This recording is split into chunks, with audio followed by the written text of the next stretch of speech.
Bonjour, bienvenue sur notre site, bienvenue à cette étude. C'est la continuité des deux précédentes vidéos, donc je vous invite vraiment à regarder l'histoire des Millérites avant d'aller sur cette étude d'aujourd'hui, afin que vous puissiez comprendre comment nous arrivons à certaines conclusions. Bienvenue encore à vous pour cette étude et prenons la position de la prière. Seigneur, nous te remercions parce que tu es bon et en tout temps tu es bon. Tu dis et la chose arrive, tu ordonnes et elle existe. Tu nous dépasses. Tu es hors du temps. Tu es Dieu, l'unique Dieu. C'est vers toi que nous nous tournons et alors que nous regardons l'histoire des Millérites, cette histoire qui nous concerne, que nous puissions arriver à faire des bonnes applications. Béni sois-tu. En ton Saint-Nom, nous avons prié. Amen. Dans l'étude précédente, ou même dans les deux dernières études, en relation avec les Millérites, nous avons noté un texte d'Ellen White qui nous disait, dans la revue en Hérald du 19 août 1890, elle disait « On me renvoie souvent à la parabole des 10 vierges, dont 5 étaient sages et 5 folles. Cette parabole s'est accomplie et s'accomplira à la lettre, car elle a une application spéciale à notre époque. Et comme le message du troisième ange, elle est accomplie et restera une vérité présente jusqu'à la fin des temps. » C'est une citation que vous connaissez, que nous n'avons pas affichée.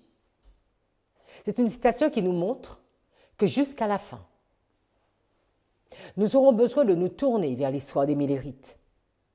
Leur histoire, en bien des points, ressemblera à notre histoire. Aujourd'hui, dans cette étude, nous allons présenter deux de leurs études, deux de leur histoire. Notamment, l'accomplissement, comment comprendre cette prophétie. Nous avons vu la dernière fois la relation entre 1798, le temps de la fin, l'accomplissement des prophéties, accroissement de la connaissance. Et 1844, le 22 octobre 1844, date de la compréhension de la prophétie de Daniel 8, 14, 2300 soirs et matins, et le sanctuaire sera purifié. Nous avons vu que 1844 moins 1798 égale à 46. Dans cette étude de Palmoni, nous savons qu'il y a différentes balises. La balise 1, la balise 7, la balise 40, 45, 46, 47. Mais en réalité, toute balise serait intéressante à prendre. Parce que dans la balise 2, on trouverait des choses. Dans la balise 3, la balise 30, la balise 39 et que sais-je. Nous avons juste noté quelques points. Souvent, nous nous sommes arrêtés sur la balise 46. Et nous n'avons pas été jusqu'à la 47. Parce que quand nous regardons l'histoire de Moïse à la 47, c'est quand Moïse remonte sur la montagne. Et Moïse cherche à comprendre et à demander à Dieu, pardonne à nouveau. 47e jour. Parce qu'au 45e jour, l'image de la bête est faite. Et au 46e jour, c'est la fête. Au 46e jour, Moïse descend. Dieu lui dit l'état de son peuple. Il y a une séparation qui est faite. Et c'est vrai que nous nous sommes beaucoup arrêtés sur le 46. Parce que le 46, c'est le temps pour construire un peuple. Ou c'est encore le temps pour voir un peuple se détruire. C'est le temps pour présenter une église. Ou encore, c'est le temps pour voir une contrefaçon d'une église. 46. 46, c'est 1798-1844. Un laps de temps, afin que le peuple de Dieu soit vu dans sa beauté, afin que ce peuple soit préparé pour entrer du lieu saint au lieu très saint. Si nous allons dans la diapo 3, Fromm nous disait qu'à un moment, Samuel Snow a présenté 4 points. 4 points afin de corriger l'erreur, ce que nous avons déjà vu et que nous allons revoir encore aujourd'hui. Premier point, la correction d'une erreur précédemment reconnue dans le calcul a amené le passage de 1843 à 1844. Un deuxième point, les 70 semaines d'année commencèrent et se finirent en automne. C'était une information supplémentaire. Troisième point, les types du tabernacle mosaïque indiquent que le second retour se produira en automne, non au printemps. Mais le jour des expiations, ou le 10e jour du 7e mois, comme l'agneau pascal immolé, dirigeait vers la mort de Christ le 14e jour du premier mois, et comme la crucifixion à la Pâque, la résurrection de la gerbe agitée, et le temps alloué pour la Pentecôte, tous arrivaient, les jours exacts prophétisés. C'est ce qu'ils ont compris. Ils avaient également compris que ainsi Snow continua. Il croyait que l'antitype du jour des expiations arriverait à la date exacte spécifiée. Ensuite, notre grand prêtre Jésus-Christ sortira du Saint des Saints céleste, où il exerce son ministère pour bénir son peuple qui attend. Ce sera également la seconde venue. Il apparaîtra une seconde fois sans péché à ceux qui l'attendent pour salut. La logique concluante de la présentation fit une impression profonde et quasiment toutes les personnes présentes au camp l'acceptèrent. Le jour suivant, sa présentation a été répétée par requête avec une plus grande clarté et plus de détails. Par exemple, depuis la date où Christ a été crucifié au printemps de l'an 31, le milieu de la semaine, prophétique dès cette année, 3 ans et demi après, à partir du printemps 31, amène sans doute à l'automne 34.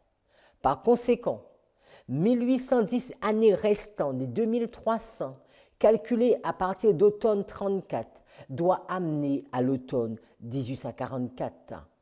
Voilà les différents points qu'ils ont compris à l'année 1843 et que nous avons vus au moment exact, au jour précis. Samuel Snow va donner ce message. Ce message qui va être d'une puissance éclatante et qui va permettre aux enfants de Dieu de comprendre que Dieu allait bientôt revenir le 22 octobre 1844. Le cri de minuit fut prononcé. Josiah Litch nous dit « Autant que nous avons une preuve quant au moment de l'année où le commencement a été publié de restaurer, de reconstruire Jérusalem, c'était dans le premier mois. Et si le jour où Esdras a commencé à partir de Babylone, conformément au décret et la date, c'était le premier jour du premier mois. Nous n'avons pas de date plus proche. Et si nous nous écartons de cela, nous sommes laissés à une conjecture fantaisiste quant à sa date. Les amis, nous devons être conscients que tout ce que nous allons vous annoncer, si Dieu ne met pas sa main pour accomplir les choses à la lettre, toute notre connaissance ne nous servira de rien. Dieu, il fait comme il veut. Et notre objectif, c'est de le suivre. Ce n'est pas à lui de nous suivre, c'est à moi de le suivre et de lui demander à tout moment, Seigneur, accomplis ta volonté.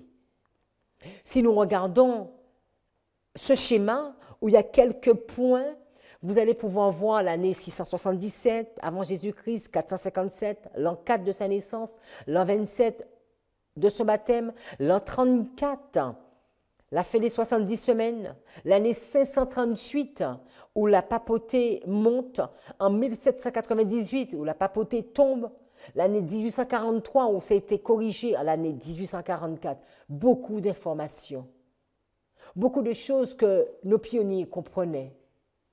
Ils ont commis des erreurs, mais même les erreurs ne les ont pas fait rester sous le sol.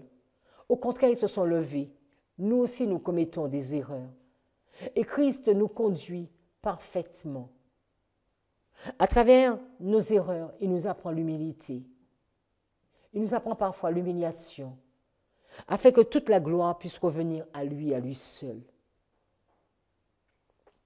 Beaucoup, même parmi nous les adventistes, nous oublions l'année 1843, ou nous oublions l'année 1844, parce que pour nous, nous avons l'impression que ce sont des échecs, alors qu'il y a beaucoup de lumière C'est la façon que Dieu a choisi de conduire un peuple. C'était sa volonté. Nous pourrons nous mettre debout aujourd'hui et nous dire, mais si c'était moi, j'aurais jamais commis l'erreur de 1843. Ou si c'était moi, j'aurais mieux compris 1844. Et le 22 octobre, oh, quoi de plus simple à comprendre que c'est le passage du lieu saint au lieu très saint. Pourtant, c'était l'église de Philadelphie. Qu'est-ce que Dieu nous dit à nous? Il nous dit, tu penses que tu connais plus.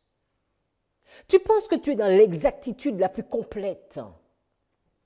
En réalité, tu es loin de comprendre que tu es Laodicée. Vous savez, cette église de 1798 à 1844, c'est Philadelphie. Cette église où Dieu ne reproche rien à cette église, l'église parfaite. Et pourtant, qui avait compris mal une date, mais pour Dieu, ce n'était pas un problème. Mais Dieu va dire à Laodicée, tu te crois riche et tu crois que tu n'as besoin de rien. Mais en réalité, je te dis que tu es aveugle, tu es misérable, tu es vraiment dans un état tellement lamentable. Tu me donnes envie de vomir et que je finirai par te vomir. Si nous nous empressons d'oublier l'année 1843 et 1844, en pensant qu'ils se sont trompés, nous sommes vraiment en difficulté, parce que c'était l'Église parfaite. Et nous, Dieu a deux doigts de nous vomir. Apprenons de nos anciens. Si nous voulons faire une application de 1798 à 1844, je vais vous proposer deux solutions. Parce qu'il y a quelqu'un qui m'a proposé une autre solution, et pour cela, je vais faire les deux. 1798 à 1844, nous savons que c'est 46 ans, si nous faisons des mathématiques. Mais quelqu'un pourra te dire, 1798, non, c'est la première année. Auquel cas, 1844 devient la 47e année. Nous allons vous prendre ces deux solutions et nous allons regarder ou vous laisser arriver à vos conclusions. Si vous allez sur le schéma qui suit, c'est écrit millérite. Il y a solution 1, voyez bien, solution 1 et solution 2. La solution 1, on commence en 1798 et donc il y aura la feuille d'après où c'est l'année 0, c'est-à-dire qu'on fait un calcul mathématique 1844 moins 1798 égale 46. Ou sinon, une autre solution, de faire de 1798 la première année. Si nous faisons cela, nous allons nous rendre compte en 1804, nous allons voir les textes, les deux témoins sont élevés, c'est-à-dire la Bible. Mais si nous allons dans 1805, nous allons voir également que la Bible est élevée et que Griesbach, c'est là qu'il va faire la GRI, ou GRI 05, qui va beaucoup servir après. Donc, dans les deux schémas, qu'on prenne le point 7 en 1804 ou le point 7 en 1805, c'est la Bible qui est élevée.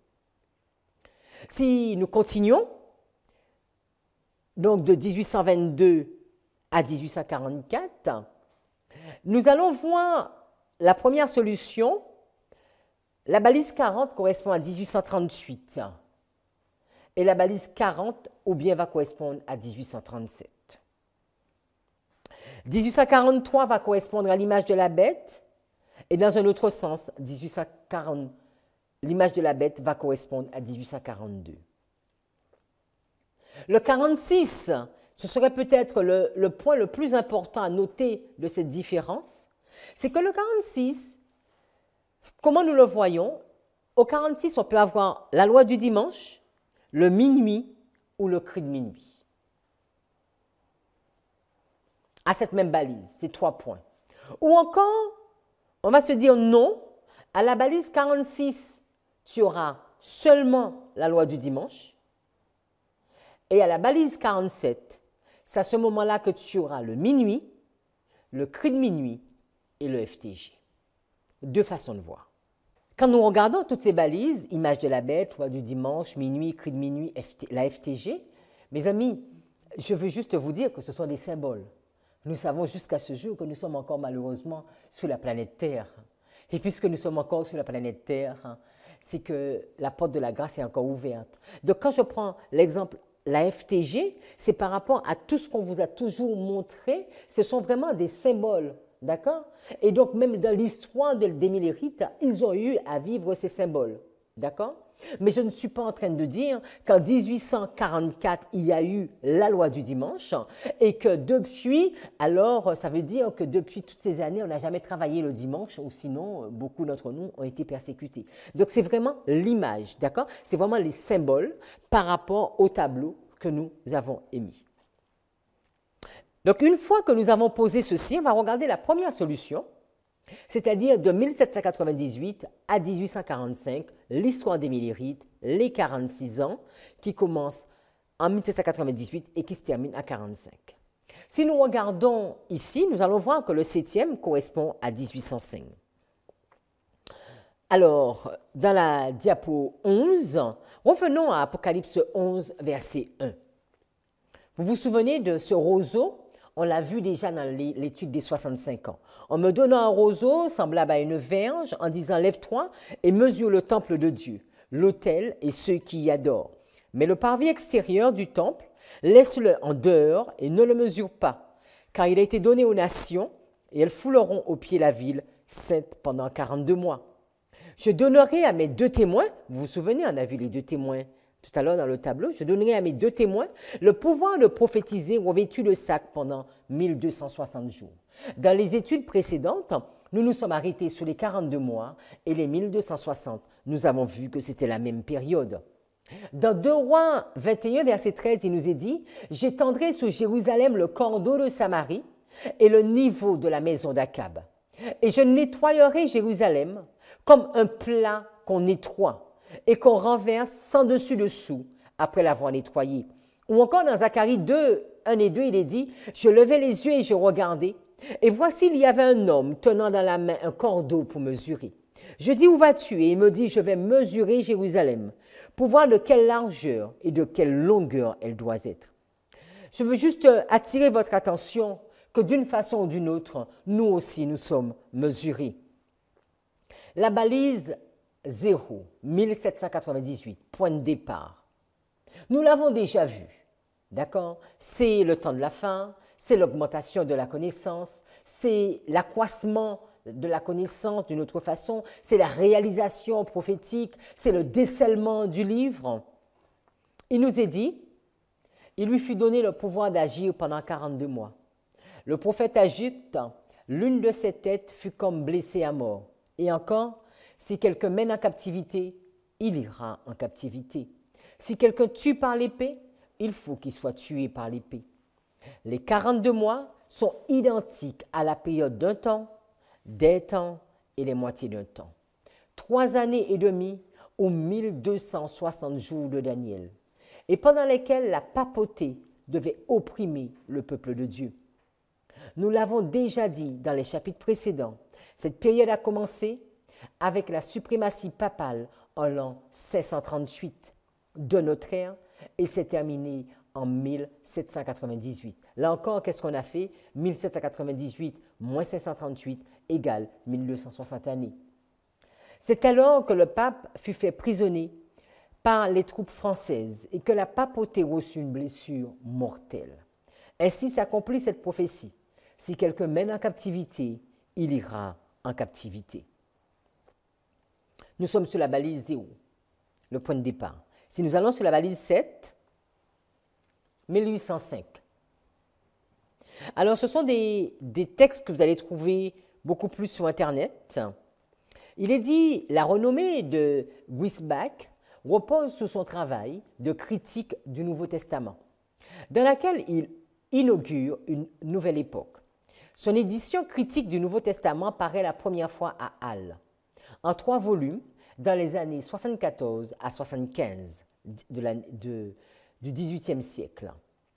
Le premier volume, Une harmonie évangélique, édité en 1774, contient les 3 évangiles synoptiques. disposés sous la forme de synopsis. Le second, les Épîtres et le livre de l'Apocalypse. Une édition est réimprimée en un seul volume en 1777. La disposition en synopsis des évangiles, considérée comme incommode, ayant été abandonnée. Donc vous voyez qu'il y a des erreurs, ils les abandonnent, pourtant ça avait déjà été édité. De la deuxième édition, considérablement augmentée et améliorée, le premier volume paraît en 1976 à Halle et le second en 1806 à Londres. Et je veux noter cette information et voir que la diapo suivante va nous dire que le GRI 05, donc c'est ce qu'il est dit tout à l'heure, que la seconde version était en 1806 à Londres, on nous dit que cette version du texte compilé dans BibleWorks de décembre 2014, c'était à partir des textes imprimés de 1805. Donc l'impression de la GRI 05 qui va beaucoup servir de base date de 1805, mais arrive à Londres en 1806. Continuons à la diapo 17. Maintenant, nous irons sur la balise 40. Nous sommes déjà habitués à regarder les balises pour pouvoir comprendre des points importants. Nous avons compris le début, augmentation de la connaissance, message prophétique réalisé, c'est le premier ange qui descend, c'est un message qui est donné pour illuminer toute la terre, c'est une réalisation de plusieurs prophéties. La balise 7, on voit que c'est la parole de Dieu qui est élevée, qui est reconnue dans sa splendeur. La balise 40, nous l'avons vu la dernière fois. Je ne sais pas si vous vous souvenez, les 150 ans ou les 391 ans et 15 jours. C'est la 6e trompette, la réalisation de la 6e trompette. En réalité, c'est seulement en 1838, comme il est écrit, que Josiah Litch et William Miller ont publié une exposition du 9e chapitre de l'Apocalypse, dans laquelle il était prédit que l'Empire ottoman tomberait en 1840, c'est-à-dire 2 ans plus tard. L'accomplissement exact de cette prophétie le 11 août 1840, lorsque le gouvernement turc a renoncé à son indépendance et a depuis été connu comme l'homme malade de l'Orient, était une preuve surprenante pour beaucoup que la prophétie pouvait être comprise et que les hommes étaient en train de vivre à la fin des temps. À la fin des temps, la prophétie doit être comprise. C'est ce que Dieu demande à son peuple. Allons dans l'année 1843. L'année 1843 va correspondre à la balise 45. Image de la bête. C'est quoi l'image de la bête? C'est une apostasie, c'est une séparation, c'est un peuple qui... C'est un mélange d'Église et d'État. C'est beaucoup de points. En 1943, est-ce que nous voyons une séparation? Oui. Il nous est dit que le calcul du temps était si simple et clair que même les enfants pouvaient le comprendre. À partir de la date du décret du roi de Perse, trouvé dans Esdras 7, qui a été publié en 457 avant Jésus-Christ, les 2300 années de Daniel 8-14 devaient se terminer en 1843. En conséquence, nous avons attendu la fin de cette année-là pour la venue du Seigneur. Nous avons été désappointés lorsque l'année entière se termina et que le Sauveur n'était pas encore venu. Nous savons que suite à ce désappointement, beaucoup vont abandonner.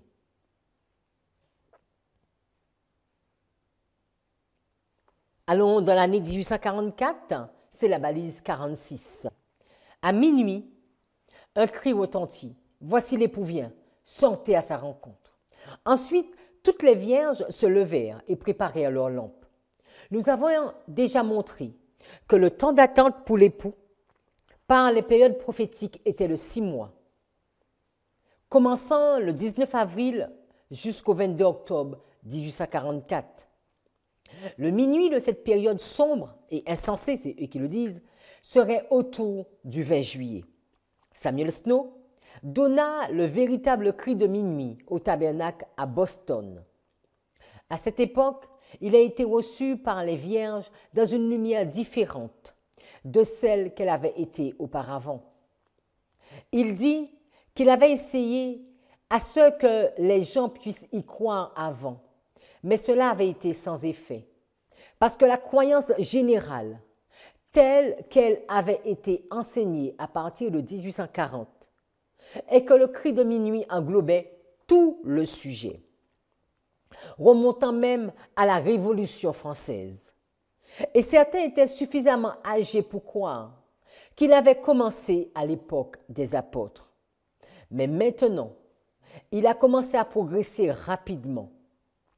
Dieu a donné la lumière par son esprit. Je me souviens bien de certaines personnes avec qui j'ai parlé, qui ont raconté la manière merveilleuse dont elles avaient été conduites et examinées à ce sujet avant qu'elles ne l'aient entendu.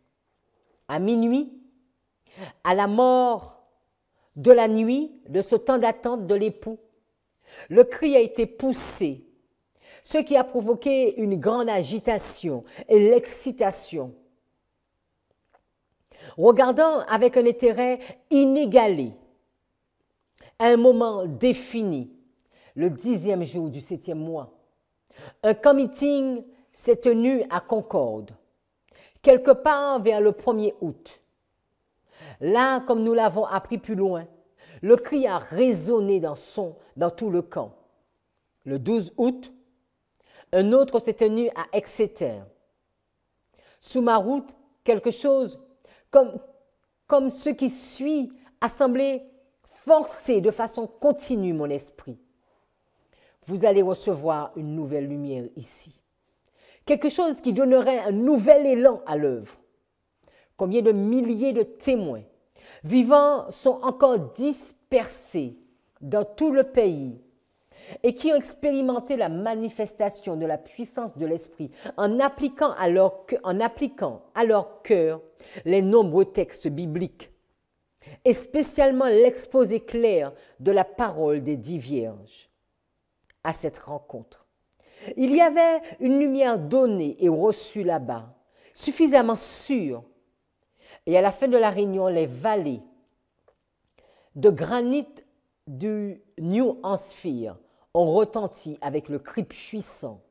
Voici l'époux vient, allez à sa rencontre. Je vous invite à prendre avec moi Apocalypse 3, parce que je voudrais vraiment qu'on fasse une digression.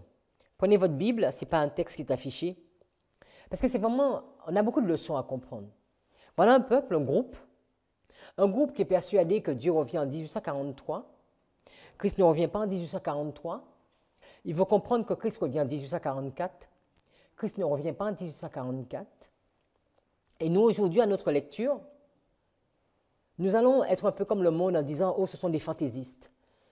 Ils ont mis beaucoup de dates et ils n'ont rien compris. Pourtant, Ellen White nous dit que c'était l'église de Philadelphie. Regardez ce qu'il est dit de l'église de Philadelphie. Voici ce que dit le saint, le véritable. Celui qui a la clé de David, celui qui ouvre et personne ne fermera, celui qui ferme et personne n'ouvrira. Je connais tes œuvres. Voici parce que tu as peu de puissance et que tu as gardé ma parole et que tu n'as pas renié mon nom. J'ai mis devant toi une porte ouverte que personne ne peut fermer. Voici, je te donne de ceux de la synagogue de Satan, qui se disent juifs et ne le sont pas, mais qui mentent. Voici, je les ferai venir se prosterner à tes pieds et connaître que je t'ai aimé. Parce que tu as gardé la parole de la persévérance en moi, je te garderai aussi à l'heure de la tentation qui va venir sur le monde entier pour éprouver les habitants de la terre. Je viens bientôt. Retiens ce que tu as, afin que personne ne prenne ta couronne.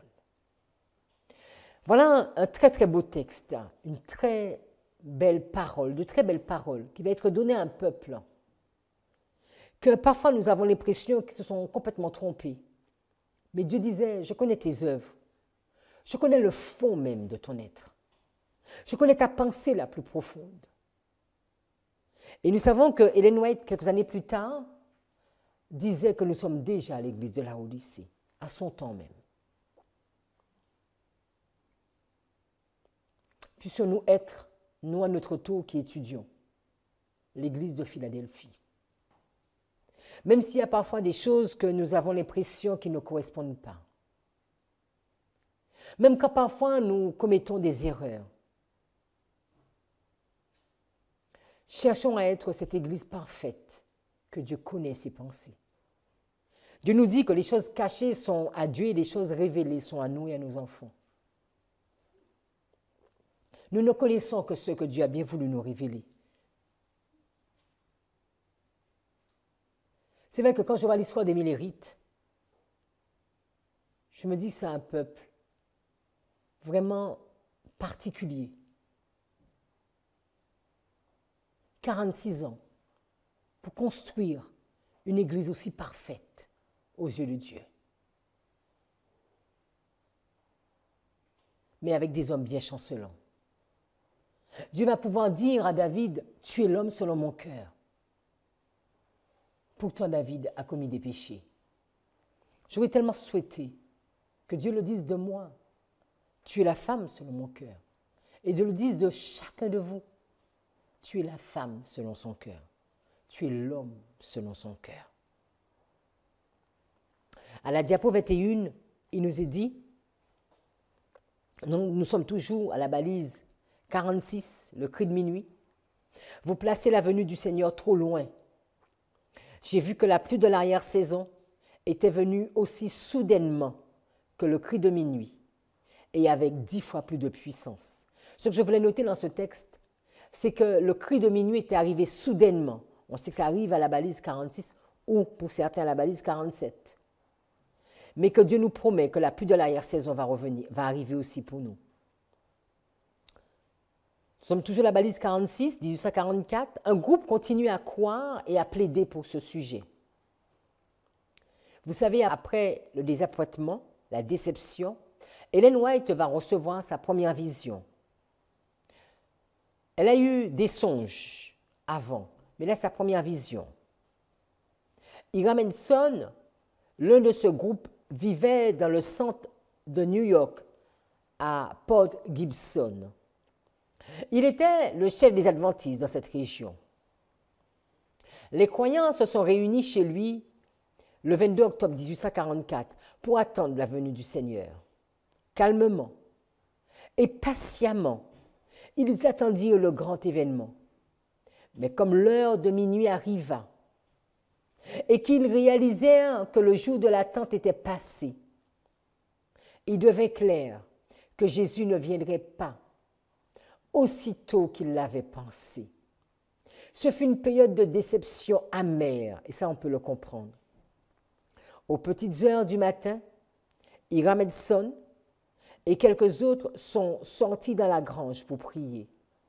Et pendant qu'ils priaient, il s'est senti assuré que la lumière viendrait.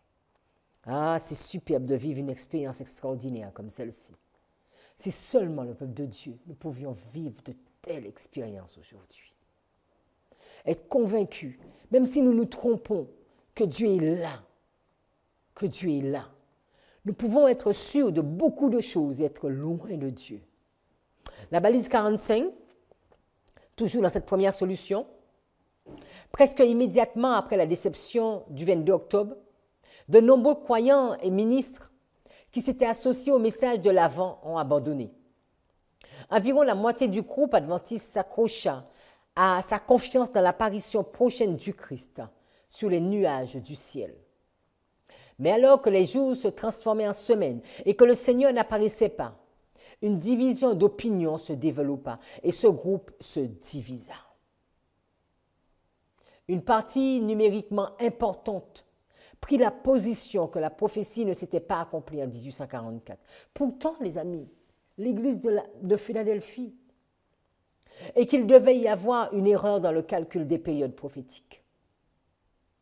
Il y en avait d'autres, un groupe plus restreint, les ancêtres de l'église adventiste du 7e jour, qui étaient si certains des preuves de l'œuvre de l'Esprit de Dieu dans le grand réveil de l'Avent, que nier que le mouvement était l'œuvre du Seigneur serait, pensait-il, faire injure à l'Esprit de grâce. Ils ont senti qu'ils ne pouvaient pas faire cela. Parfois, nous pouvons être désappointés, ne pas comprendre tout à fait où Dieu nous conduit. Mais restons fermement accrochés à sa parole.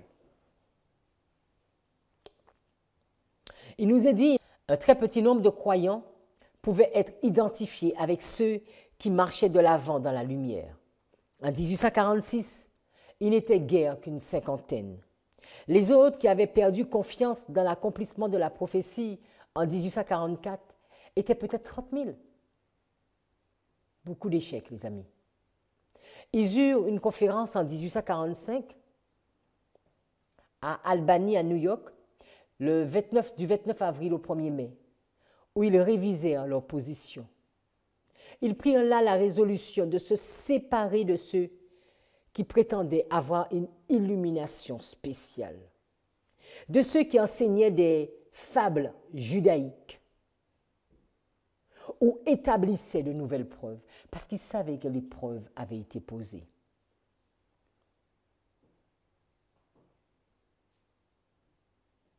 C'est ainsi qu'ils fermèrent la porte à la lumière sur le sabbat et l'esprit de prophétie, tous les 30 000 qui sont partis. Ils étaient persuadés que la prophétie ne s'était pas accomplie en 1844. Et ils remettaient la fin des 2300 jours à une époque ultérieure. Ils fixèrent plusieurs dates qui toutes se révélèrent fausses. Ils ne se maintenaient ensemble que par l'espérance adventiste. Mais ils ne tardèrent pas à se diviser en de multiples petits groupes aux idées très diverses, et dont la plupart disparurent bientôt. Celui qui leur survécut pendant quelques décennies devint l'Église chrétienne adventiste. Souvent, dans nos premiers écrits, il est appelé les adventistes du premier jour ou les adventistes de nom.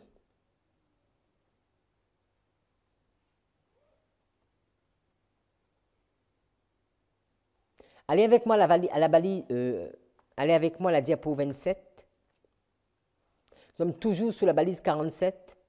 Mais celui qui nous intéresse, tout particulièrement, c'est le petit groupe qui ne cessa d'affirmer que la prophétie s'était accomplie le 22 octobre 1844.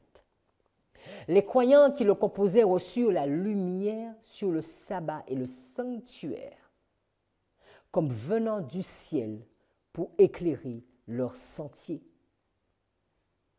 Ils n'habitaient pas tous au même endroit, mais ils étaient dispersés çà et là, ou formaient de petits groupes à travers la partie nord-est des États-Unis. Nous savons que l'information sur le sanctuaire a été donnée à la balise 46, parce que c'est le lendemain du désappointement que Hiram Henson a eu cette information, a compris que Dieu était passé du lieu saint au lieu très saint. Le sabbat, ils l'ont eu en 1845, et ces deux piliers, le sabbat et le sanctuaire, à la balise 47, avaient été comprises. Il nous est dit que l'attention des adventistes en tant que groupe fut attirée sur la question du sabbat par un essai sur le sujet, daté du 13 février 45, 47e balise. Après avoir présenté les revendications du sabbat de la Bible et le fait qu'il fut changé du dimanche par la grande apostasie, il remarque: ainsi, nous voyons Daniel 7, 25 s'accomplir à la lettre, s'accomplir, et la petite corne changer les temps et la loi. Par conséquent, il me semble que tous ceux qui gardent le premier jour comme sabbat sont les gardiens du dimanche du pape et les transgresseurs du sabbat de Dieu. Ici, nous nous arrêtons pour la première solution, donc toujours 1798-1844. Je voulais faire quelques résumés ou encore nous rappeler. Voilà un groupe qui étudie. Un groupe qui étudie les dates. Un groupe qui étudie les prophéties. Ils ont compris la prophétie de moins 457. Ils ont compris la prophétie de l'an 34. Ils ont compris celle de l'an 27. Ils ont compris celle de l'an 31. Toutes ces prophéties avec une notion de date. Ils ont compris 1798. Ils ont réussi à avoir les 1260, les 3 ans et demi ou les 42 mois. Ce n'est pas eux qui ont développé tout cela. Bien des étudiants avant eux avaient déjà compris tout ceci. Et eux, ils vont comprendre, ou bien encore, ils vont apporter une information, ou bien ils vont l'étudier à nouveau. Toujours est-il, tout ceci devient vérité présente entre 1798 et 1844. Ces hommes, ces femmes étudient. Ils sont considérés comme cette église parfaite, Philadelphie, où Dieu va dire, je connais tes œuvres, je connais ton amour, je connais ton désir pour la vérité. Ils vont commettre des erreurs, 2 erreurs, par rapport à une date au début, et la deuxième par rapport à un événement. La date est juste, mais ils sont convaincus que Dieu vient pour purifier la terre. Et là maintenant, ils vont comprendre que non. Dieu est passé du lieu saint et du lieu très saint. Beaucoup d'humiliation. Vous vous imaginez toute cette... Ils en avaient tellement parlé. Il y en a ceux qui avaient vendu leur propriété. Ils avaient tout abandonné, convaincus que Dieu allait revenir. Une date juste, mais un événement erroné. Ils ont été humiliés. Je peux comprendre tous ceux qui se sont moqués d'eux-mêmes en interne. On nous parlait des 30 000, certains nous parlent de 50 000 et se retrouvent qu'à 50. Mais vous savez, ils sont revenus sur les textes. Ils sont revenus sur une étude prophétique. Ils se sont dit, non, on n'a pas pu se tromper. Il y a eu Esdras, il y a eu les fêtes d'automne, il y a eu les fêtes du printemps. Nous avons regardé les dates. Nous allons avancer parce que nous sommes convaincus que les 2300 soirs et matins se sont réalisés. Ceux qui ont continué à fixer des dates, et Ellen White va leur dire, ne faites pas ça. Ne continuez pas à fixer des dates pour l'événement de 2300 soirs et matins, puisque c'est un événement qui s'est déjà passé. Et nous savons qu'ils vont continuer à fixer date sur date sur date par rapport à Daniel 8, verset 14. Parce qu'ils n'ont pas accepté. Ou parce qu'ils n'ont pas compris tout à fait comment Dieu les avait conduits. Une deuxième solution, c'est celle de la diapo 29. Donc, il n'y a pas beaucoup de différence parce que vous savez déjà un peu, vous avez compris par rapport aux dates. C'est juste comprendre l'événement 1, donc ça ne change en rien. L'événement 1, 1798, c'est le temps de la fin, c'est la blessure mortelle, c'est la fin des 1260 années, c'est la fin des 42 mois, donc c'est la même chose. D'accord? 1804, on avait vu 1805 où Wisbach parlait, le GR 05 était sorti. En tout cas, c'est la Bible qui est élevée. Et ici, la balise 7, c'est 1804. Regardons ces 2 balises, ces 2 informations. 1798, un message de ce genre n'a jamais été annoncé dans les siècles passés. Donc, c'est juste, ça renforce un peu ce qu'on avait déjà dit sur 1798. Paul, nous l'avons vu, ne l'a pas prêché. Il plaçait le retour du Christ dans un lointain avenir. Les réformateurs ne l'ont pas proclamé non plus. Martin Luther voyait le jour du jugement à quelques 3 siècles de son temps. Martin Luther est en 1517. Il le voyait dans les années 1817. Mais depuis 1798, le livre de Daniel a été décelé. La connaissance de la prophétie a augmenté et le message solennel de la proximité du jugement a été proclamé. Allons dans la balise 7, tragédie des siècles 308.2. Il nous est dit que le prophète ajoute au sujet des deux témoins. Et ils entendirent du ciel une voix qui leur disait « Montez ici ». Donc on voit encore ces deux témoins qui sont élevés. Et ils montèrent au ciel dans la nuée, tout comme Christ qui va monter le 7e jour, qui va monter à la balise 7 dans son histoire sur les 46 jours. Il va monter à la balise 7. Et leurs ennemis les virent. Depuis que la France a fait la guerre aux témoins de Dieu, ils ont été plus honorés que jamais. Parce que quand on dit qu'on leur a dit monter plus haut, on leur a pas dit, on n'a pas vu de Bible qui montait dans les cieux, les amis. Hein? D'accord? C'est beaucoup plus dans le sens qu'ils ont été honorés. Et comme on l'a vu en 1905, en 1805, il y a une nouvelle version qui est sortie. On a mieux compris une traduction. Donc, il nous est dit en 1804, fut fondée la Société biblique britannique et étrangère. Elle fut suivie de l'organisation en Europe de plusieurs sociétés semblables et de sociétés auxiliaires. Nous savons que jusqu'à ce jour, ce livre noir, c'est le livre le plus traduit dans le monde.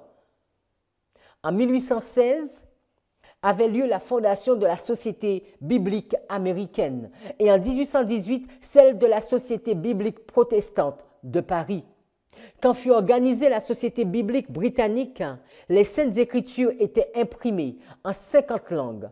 Depuis, elles l'ont été en plus de 800 langues et dialectes. Dieu veille au grain. Dieu veille au grain. En 1804, selon William Canton de la Société biblique britannique et étrangère, tous les exemplaires des Écritures en existence dans le monde entier, en y faisant entrer les manuscrits en toutes langues, ne s'élevaient pas au-dessus de 4 millions.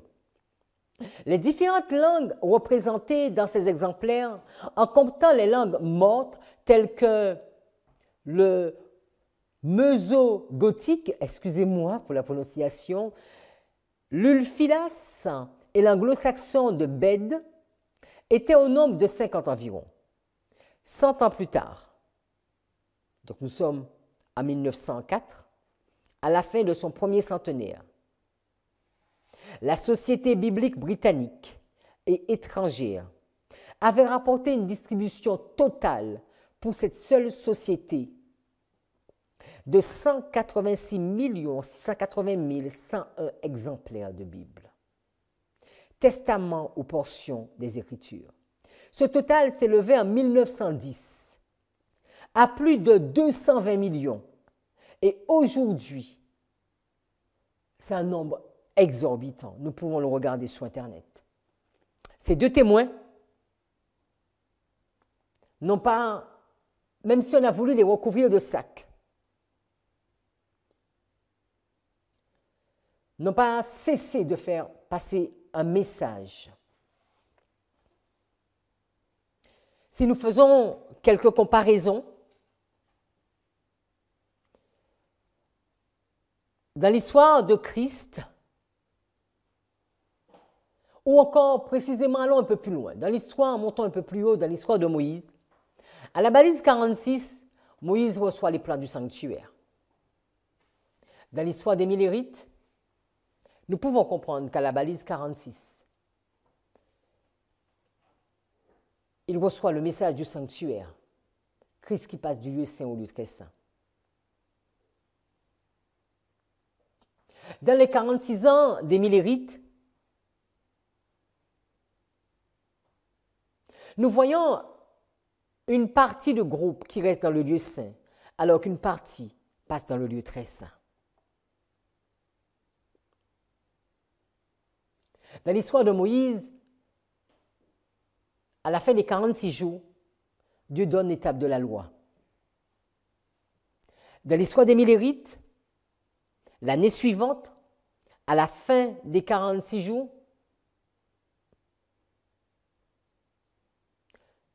le sabbat est donné à l'adventisme.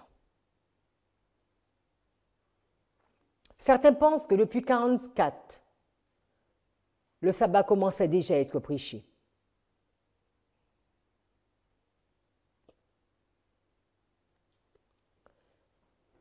Dans les 46 ans, dans l'histoire des Millérites, il y a des 3 messages qui sont donnés.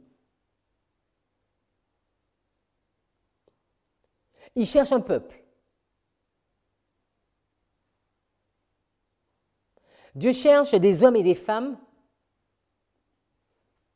afin de les élever et qu'ils puissent rentrer dans le lieu très saint avec lui. Quand nous voyons l'histoire du 45-46, ce n'est pas juste des dates. C'est tout le plan que Dieu va mettre en place afin de réveiller notre conscience, pour que nous puissions nous préparer sérieusement et enfin rentrer dans le lieu très saint avant que Christ nous revienne.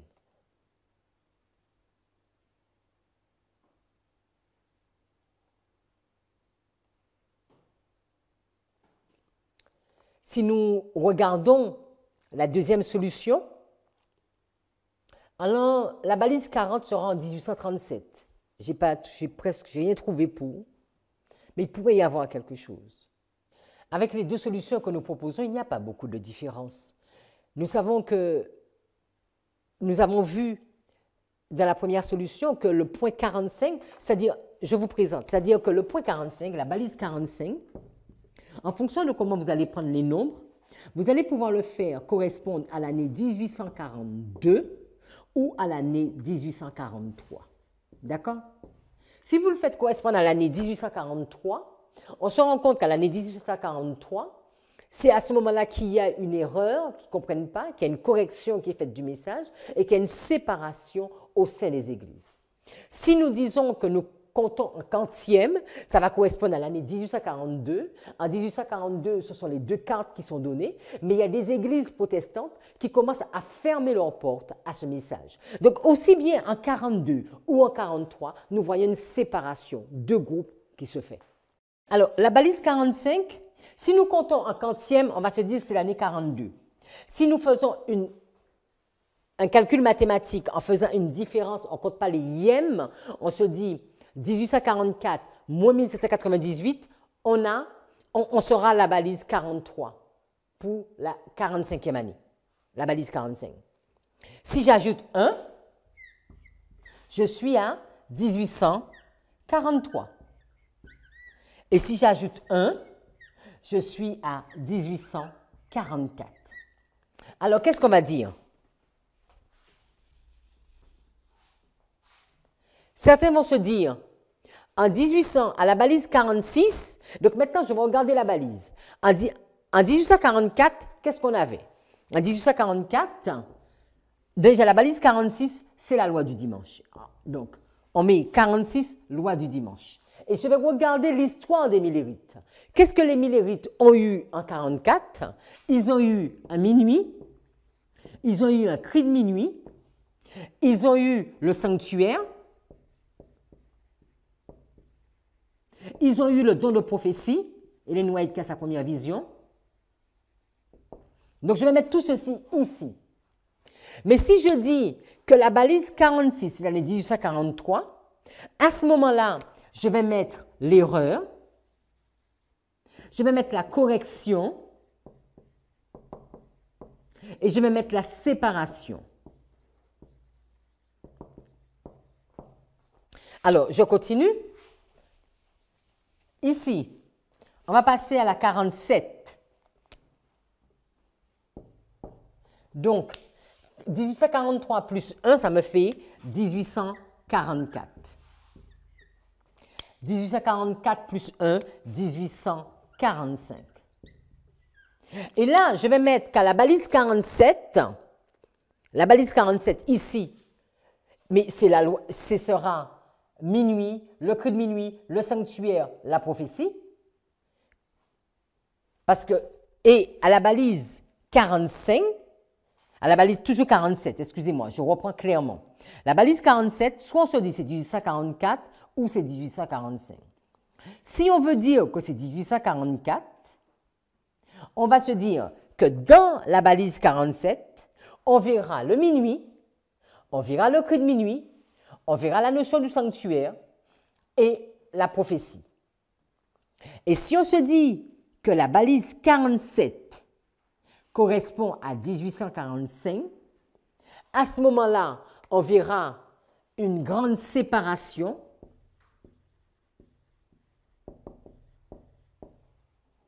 on verra la notion du sabbat être agitée. Ce sont ces deux solutions qui se valent. Moi, je suis partante pour faire 1844 moins 1798 et dire que c'est 46, mais vous pouvez ne pas être tout à fait d'accord.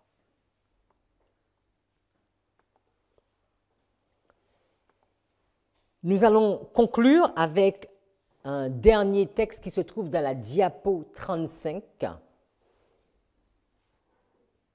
Le pasteur de cette petite église, Frédéric Wheeler, accepta bientôt le sabbat et fut le premier pasteur adventiste à se décider. Un autre prédicateur, Preble, qui habitait le même État, accepta aussi cette vérité et publia un article dans le journal adventiste de février 1945 pour établir l'obligation d'observer le 4e commandement. Nous comprenons qu'à la balise 46, c'est quelque chose qui concerne le peuple de Dieu en interne. Et la balise 47, c'est le message qui doit être apporté au monde.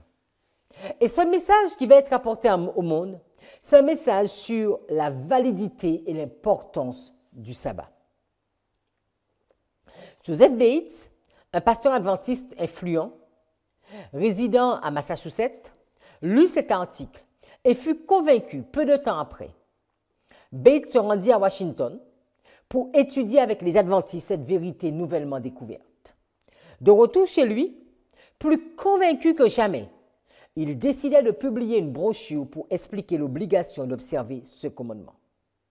Sa brochure de 64 pages sortit des presses au mois d'août 1846. Un exemplaire tomba entre les mains de James et Ellen White vers l'époque de leur mariage, à la fin du mois d'août 1846. Convaincus par les preuves scripturaires présentées dans ce traité, James et Ellen White acceptèrent la vérité du sabbat et commencèrent à l'observer. Voici ce que dit Ellen White à ce sujet. En 1846, en automne, nous commençâmes à garder le sabbat de la Bible, à l'enseigner et à le défendre.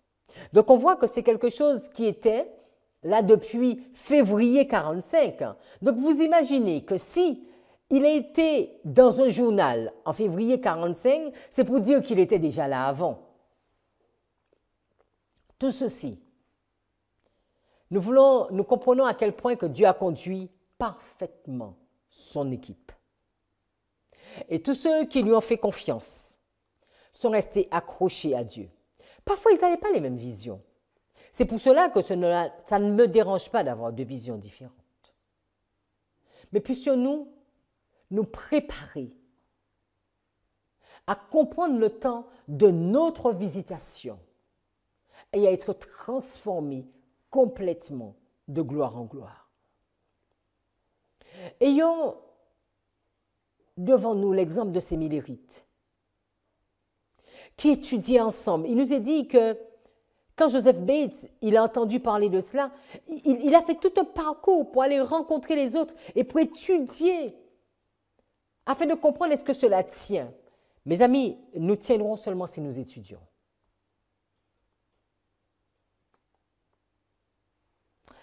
La diapo 36,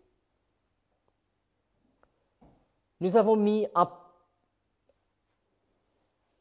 la solution 1 et la diapo 37, la solution 2. Que tu prennes la solution 1 ou la solution 2,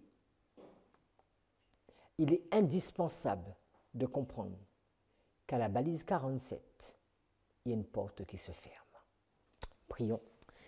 Seigneur, nous voulons te remercier. Nous savons que tu es avec nous.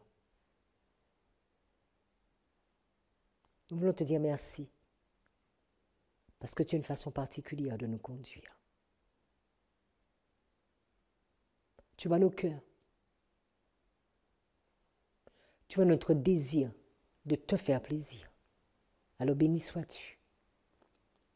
Tu vois toutes ces personnes qui étudient, qui sont derrière leur ordinateur, leur portable, leur caméra.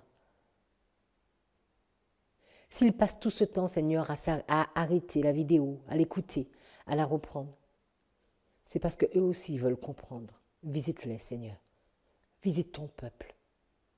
Rassemble ton peuple, afin que tous ensemble, nous puissions donner un son juste à la trompette. Visite-nous, Seigneur. S'il te plaît, visite-nous. Nous avons besoin que tu nous parles à travers l'étude, dans ta parole, de la façon que tu auras choisie. Viens nous convaincre de toute ta vérité. Que ton nom soit exalté et magnifié.